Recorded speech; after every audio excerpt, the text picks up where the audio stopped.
বিএনপির মহাসচিব মির্জা ফখরুল ইসলাম আলমগীরের সাথে দলের চেয়ারপারসনের গুলশানের রাজনৈতিক কার্যালয়ে সাক্ষাৎ করতে যান বাংলাদেশে নিযুক্ত জার্মানির নতুন রাষ্ট্রদূত ডক্টর রুডিগার লোটজ।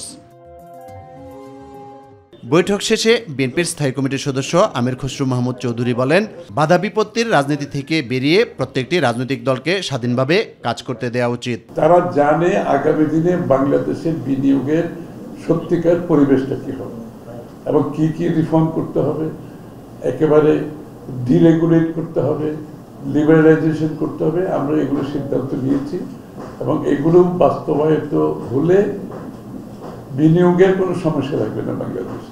এবং নির্বাচন স্থিতিশীলতা তো মাস, এটা তো সবাই একই কথা, সবাই নির্বাচনের অপেক্ষায় আছে।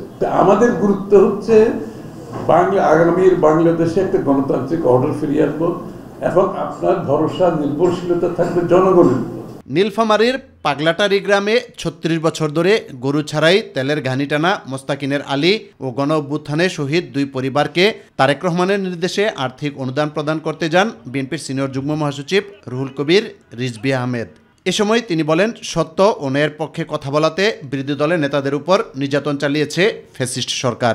সেফ এক্সিটের কথা তো আমরা বলেছিলাম শেখ হাসিনার আমলে, যে আপনি যে অন্যায় করছেন, আপনি যেভাবে নিপীড়ন নির্যাতন করছেন, আপনি যেভাবে গণতন্ত্রকে ধ্বংস করেছেন, গদি রক্ষা করার জন্য বিরোধী রাজনৈতিক নেতা কর্মীকে অদৃশ্য করছেন, বিচার বহির্ভূত হত্যা করছেন। বেগম খালেদা জিয়ার সেফ এক্সিটের দরকার পড়েনি, কারণ তিনি অন্তরের আলোতে চলেছেন।